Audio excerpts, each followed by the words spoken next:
on doit s'accorder sur le fait qu'on est en crise. On doit s'accorder sur ce qui fait qu'on est en crise pour trouver les solutions afin de désamorcer une guerre. Citoyens, citoyennes, bonjour. Le mardi surpassé, on vous a parlé de la RLE qui est obligatoire, qui n'est pas discutable, qui doit se faire en 2025. Là. On vous a parlé de ça. Le mardi passé, on vous a parlé de l'opposition qui, malheureusement, n'arrive pas à s'entendre sur l'essentiel. On espère que notre message sera passé et qu'on aura de bonnes surprises en ce premier trimestre. Aujourd'hui, on vient vous parler de quelque chose. On entend souvent les gens dire que le pays n'est pas en crise, pourquoi on veut dialogue politique. Et que parce que les institutions fonctionnent, que chacun s'adresse à l'institution dont il a besoin. Donc aujourd'hui là, on veut parler du concept de crise. Pour voir si nous tous on comprend ce que ça veut dire, crise. Donc, on vous exhorte à aller prendre des dictionnaires, que ce soit le Robert, le Larousse ou autre dictionnaire, pour lire la définition de la crise. Parce qu'apparemment, certains pensent que quand il n'y a pas de guerre, ça veut dire qu'il n'y a pas de crise. Alors que la crise, elle est multiforme. Hein? On parle de crise électorale, crise politique, crise économique. Nous, là, on a toutes les crises. Et puis, on dit qu'il n'y a pas de crise. Donc, on veut vous dire pourquoi, à notre sens, on est dans un contexte de crise. Vous avez vu toutes les crises que nous avons connues, qui ont amené la nécessité de parler de réconciliation. Parce que s'il n'y a pas eu crise, on ne peut pas parler de réconciliation. Et donc, cette réconciliation-là, étant nécessaire, on a vu qu'il y a même un ministère de la réconciliation qui a été créé après qu'on ait créé des projets pour les victimes. Donc, quand on se lève, on est une autorité de ce pays, et puis on se lève pour dire que le pays n'est pas en crise là.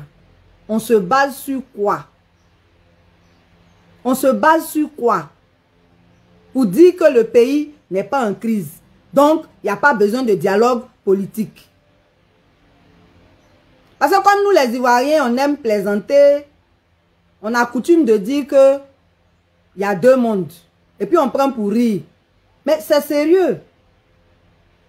Parce qu'il y a certains, quand ils te parlent de ton propre pays, là, tu as l'impression que c'est toi-même qui... ça ne va pas chez toi. C'est toi-même qui vraiment a un problème. Parce qu'on est dans deux mondes parallèles, quoi. Mais ça ne peut pas continuer comme ça. Il faut qu'à un moment donné, on ait un minimum de bonne foi pour s'entendre sur un minimum de vérité qui va nous envoyer à créer, nous mener à créer à trouver des solutions qui soient réalistes. Et ce minimum de vérité là, c'est d'accepter que nous sommes en crise. Parce que si nous n'étions pas en crise, il n'y aurait pas eu besoin de réconciliation. Si nous ne sommes pas en crise, comment se fait-il que nous soyons dans un contexte électoral où il y a des leaders de l'opposition qui ne sont pas sur la liste électorale? Et on dit qu'on n'est pas en crise. On s'en va à des élections. Des leaders importants ne sont pas sur la liste électorale. On s'en va à des élections. On n'a pas achevé le processus de réconciliation nationale parce qu'il y a des leaders qui sont encore contraints à l'exil. On dit on n'est pas en crise. On n'est pas en crise. Et puis il y a tous ces faits-là. On n'est pas en crise. Et puis le dialogue politique est en panne. Donc quand toute l'opposition demande le dialogue politique là, c'est sur quelle base si on n'est pas en crise? Parce qu'il ne faut pas croire que on ne dialogue aussi que quand il y a des problèmes, que quand il y a... Si même on voulait admettre qu'on n'était pas en crise, est-ce que c'est une raison pour ne pas se parler et s'accorder sur ce qui ne doit pas créer crise? Voilà. Donc là, arrêtons d'être dans notre bulle. C'est trop sérieux. Il s'agit de notre pays. Il s'agit de notre avenir. Il s'agit de notre stabilité. Entendons-nous sur un minimum. Nous sommes en crise à cause de tout ce que j'ai évoqué. Nous sommes en crise parce qu'on n'a plus de justice en Côte d'Ivoire. Au lieu de convoquer les gens, on les enlève. On est en crise.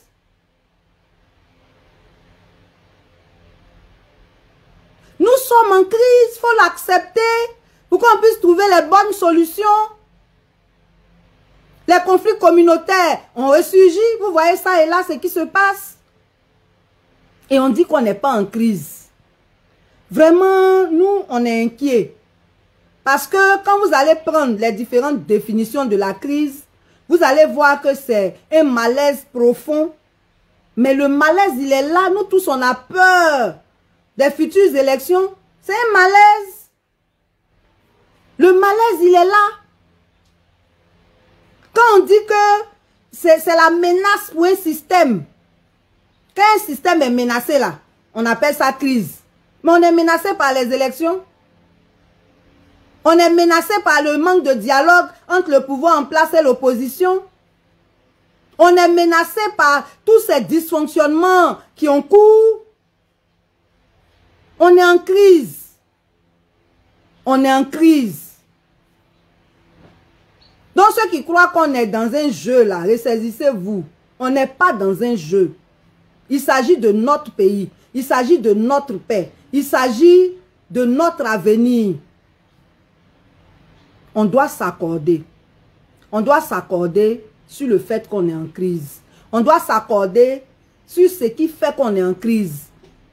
Pour trouver les solutions afin de désamorcer une guerre. Vous voyez ces crises-là, c'est ça qui mène à la guerre. Donc vraiment, on ne voulait pas être long. Donc on va s'arrêter là. Mais sachez qu'on est en crise. Et on a besoin de se parler, donc de mener un dialogue pour arriver à des solutions. Et puis le dialogue là, il faut qu'on se le tienne pour dire. Ce n'est pas les anciens dialogues que vous avez fait là. Hein. Vous venez, vous mettez des points sur lesquels vous allez discuter. Vous discutez en 2 semaines, dialogue est fini. Après, les résolutions sont dans les tiroirs. Il ne s'agit pas de ça. Hein. Pour cette année 2025 là, instituer un cadre permanent de concertation. Instituer un cadre permanent de concertation. Et rencontrez-vous tous les débuts de mois pour faire le point. On est à 8 mois seulement de l'élection présidentielle. Élection présidentielle qui nous a envoyé beaucoup de conflits électoraux. Pardonnez, ayez pitié de nous. Nous là, on est là pour vous demander pardon. Ayez pitié de nous. Vous les décideurs là. Vous les leaders politiques là. Ayez pitié de nous. Particulièrement ceux qui sont au pouvoir. Parce que le dialogue là, ça dépend de ceux qui sont au pouvoir beaucoup plus que des autres. C'est lui qui est au pouvoir qui peut appeler les autres pour dire venez, on va se parler.